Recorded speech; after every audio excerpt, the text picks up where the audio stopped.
السلام علیکم، میں ہوں روشن الدین دیامری۔ ناظرین، پاکستان میں سیاسی گہما گہمی اس وقت عروج پہ ہے۔ پاکستان تحریک انصاف نے اپنی جو کمپین شروع کر دی ہے، پی ایم ایل این کی طرف سے مریم نواز روز جلسے کرتی ہے، وہ یوتھ ونگ کے ساتھ ان کی روز اٹریکشن ہوتی ہے۔ پاکستان کے مسلم لیگ نون کے دیگر قائدین کی طرف سے بھی کاغذات نامزدگی جو جمع کروانے کے سلسلے انہوں نے کہا کہ ہم جاری کریں گے آئندہ چند دنوں میں، اور پی ڈی ایم کی طرف سے چاہتے یا نہ چاہتے ہوئے باہر الیکشن کی تیاری کرنا پڑے گا۔ 30 اپریل کو الیکشنز ہیں، الیکشنز میں جو جماعت زیادہ محنت کرے گی وہ میدان میں آئے گی۔ لیکن ایک جو موضوع جس کے اوپر میں نے آج بات کرنا ہے وہ پاکستان کے مختلف جماعتوں سے چند لوگوں کا ایک گروپ جو ہے وہ اس وقت کچھ سیمینارز کر رہا ہے۔ فی الوقت وہ بہت چند لوگ ہیں، لیکن جو وہ الیکٹیبلز، ان میں سے کچھ الیکٹیبلز بھی ہیں، نان الیکٹیبلز بھی ہیں، وہ لوگ جو ہے ملک کے جو معاشی صورتحال کے اوپر ڈسکس کریں۔ وہ انہوں نے لاہور سے کوئٹہ، کراچی میں انہوں نے سیمینارز کیے، جن کی اگر میں جو ٹاپ لیول کے بندوں کی بات کروں تو شاہد خاقان عباسی، مفتاح اسماعیل جو مسلم لیگ نون سے بے گھر ہوئے ہیں، اور ان کے ساتھ جو ہے وہ پاکستان پیپل پارٹی کے مصطفیٰ نواز کھوکھر جو ہیں، وہ ان کو مصطفیٰ نواز کھوکھر کو پیپل پارٹی سے نکالا تھا۔ تو یہ چند لوگ ہیں، ان کے ساتھ ایک جو ہے کچھ بیوروکریٹس کی، اس طرح کی کچھ ریٹائرڈ لوگوں کی ایک ٹیم ہے جو ساتھ نکل کے روڈوں پہ اس وقت موجود ہیں۔ وہ جلسے یعنی کہ کوئی انٹلیکچوئلس کے ساتھ ان کی ڈسکشن چل رہی ہے، تو وہ کہتے ہیں کہ ملک کی جو فائنینشیل جو مسائل اس کا حل ان کے پاس ہے۔ تو یہ ایک بڑی کنفیوژن ہے کہ چند سرمایہ دار جو ہیں وہ خود کیپٹلسٹ مینٹلٹی کے لوگ ہیں۔ شاہد خاقان عباسی ایئر بریو کے مالک، اربوں خربوں ڈالر کا وہ اتنے بڑے پراپرٹی کے اون کرنے والے لوگ ہیں۔ مفتاح اسماعیل انڈسٹریلسٹ ہیں، بڑی ان کی اپنی انڈسٹریز ہیں، ارب پتی ہے، کیپٹلسٹ ہیں۔ مصطفیٰ نواز کھوکھر ہیں، یہ جو ہے وہ لینڈ لارڈز ہیں، زمینوں کی جو ہے ان کی لین دین کا بہت بڑا کاروبار ہے، ان کی بہت بڑی مافیا ہے، پراپرٹی کا بہت بڑا ان کا ایک چین ہے۔ کھوکھر برادری پنڈی کے لوگ بہت اچھے سے جانتے ہیں۔ تو یہ اتنے بڑے بڑے سرمایہ داروں کو اچانک سے غریبوں کا خیال کیسے آئے، یہ ایک بہت بڑا جو ہے نا سوال پیدا ہوتا تھا ذہنوں میں۔ تو یہ چند جو لوگ ہوتے ہیں وہ معاشرے کے اندر ان لوگوں کو کیسے اچانک سے یاد آئی کہ سوسائٹی کو ہم جو ہے مسائل ہیں، غریب لوگ ہیں، غریب سوتے ہیں، بھوکے اٹھتے ہیں، تو اس قسم کی باتیں کرنے ان کے ذہنوں میں کیسے آئی۔ تو اس سے جو ہے میں اس حوالے سے میری جو ذاتی طور پر تجزیہ یہ ہے کہ یہ پارٹی کے اندر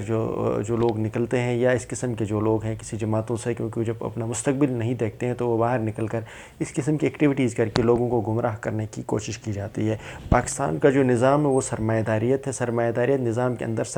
یعنی کہ سرمایہ داری نظام کو چلانے والے چند سرمایہ دار جو ہیں وہ غریب انسان کے لیے کیسے کام کر سکتے ہیں؟ اگر وہ واقعی اتنے مخلص ہیں تو وہ ان کی کوئی پالیسی طے کر لیں، وہ کیپٹلزم کو، اس کیپٹلزم سسٹم کو، جو لوٹ کھسوٹ کا سسٹم ہے اس کے اندر مزید بہتری کے لیے قانون کی بات کر رہے ہوتے ہیں، یعنی کہ وہ کہتے ہیں کہ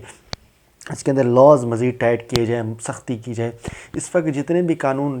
جو گندا نظام ہوتا ہے، یعنی کیپٹلسٹ اور جس قسم کے نظام ہوتا ہے، یا کوئی ایسا نظام جس میں عام آدمی کے لیے سہولیات نہ ہو، اس نظام کے اندر اگر آپ قانون کے اوپر مزید سختی کرتے ہو تو اس سے غریب آدمی جو ہے نا مزید پس رہا ہوتا ہے۔ مثال کے طور پر ٹیکسز کی بات کر رہے ہوتے ہیں۔ ٹیکسز اس وقت ملک کے بڑے بڑے جاگیردار، وڈیرے سرمایہ دار، ہوٹل انڈسٹریلسٹ یہ لوگ نہیں دیتے، عام آدمی تو دیتا ہے۔ عام آدمی کو زیادہ سے زیادہ کسی کے گھر میں کوئی ٹیکس چوری کرتا ہوگا، کوئی 4 مرلے 5 مرلے سختی کریں گے تو عام آدمی نے پہلے چینی، کپڑا، تمام چیزوں کے اوپر ٹیکس دیتا ہے، تو اس گھر کا بھی وہ ٹیکس دے گا۔ لیکن یہ بڑے بڑے سرمایہ دار اور جاگیردار ہوتے ہیں، انہوں نے پھر رکھے ہوتے ہیں آگے چارٹر اکاؤنٹنٹ، وہ اپنی جو بزنس ہے اس کو لاس میں شو کروا کر اربوں کا بزنس وہ لاکھوں میں لے کر آتے ہیں، لاکھوں کا بزنس وہ ہزاروں میں لے کر آتے ہیں۔ وہ انویسٹ کریں گے، کوئی بندے کو رکھیں گے، وہ اس کو ڈیفالٹ شو کروائیں گے، مائنس شو کروا کر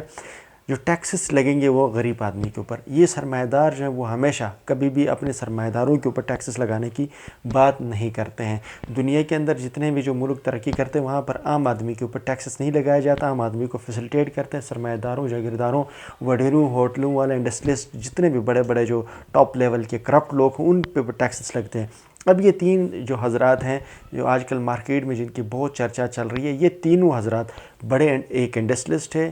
دوسرا بھی انڈسٹریلسٹ ہے، ایک تیسرا جو ہے جاگیردار ہے۔ اب یہ تینوں بندے، ان کے ساتھ ایک گروپ، اگر پورا گروپ بھی بنتا ہے تو یہ گروپ نے غریب آدمی کے لیے کیا کام کرنا ہے؟ یہ لوگ وہ ہیں جو سابقہ حکومتوں کے اندر ایک وزیر اعظم رہا ہے، وزیر خزانہ رہا ہے، وزیر قانون رہے، تگڑے لیول کی پوزیشن پہ ان لوگوں نے اپنا رول ادا کیا، انہوں نے وہاں پر کچھ نہیں کر سکے، وہ سسٹم سے جڑے ہوئے لوگ ہیں، ابھی سسٹم سے باہر نکل کر اپنی مارکیٹنگ کے لیے ایک نیا طریقہ کار، کیونکہ سرمایہ دار ہیں، پیسے والے ہیں، تو پارٹی سے اگر فٹ نہیں ہو رہے، پارٹی میں نظریاتی اختلافات ہو رہے، تو باہر نکل کر انہوں نے ایک نئی قسم کی جو ہے نا ایک کھچڑی پکانے کی کوشش کی جا رہی، قوم کو گمراہ کرنے کے لیے مزید کنفیوژن پیدا کی جا رہی۔ ہمارے ملک میں جو مسائل ہیں وہ جینون مسائل سسٹم سے، ہمارے ملک کا جو نظام ہے وہ سامراجی نظام، اس سامراجی نظام کے اندر امیر کے لیے تو فیسلٹیز ہیں، غریب کے لیے کچھ نہیں ہے۔ جب تک موجودہ سامراجی نظام کو جب تک تبدیل نہیں کیا جاتا، اس میں کوئی بہتری کی گنجائش نہیں ہے۔ اس سسٹم کے اندر یہ جتنی بھی بہتری کی کوشش کریں گے، اس سے غریب انسان مزید درپدر ہو جائے گا، اس کو مزید پرابلم کا سامنا کرنا پڑے گا۔ اس لیے جب تک اس نظام کے حوالے سے شعور نہ دیا جائے، اس نظام کے حوالے سے جب تک لوگوں میں بات نہ کی جائے، تو یہ نظام میں بہتری ممکن نہیں ہے۔ ناظرین، آج کے ویلاگ میں نے اس حوالے سے بات کی، نیکسٹ ویلاگ تک کے لیے مجھے اجازت دیجیے، اللہ حافظ۔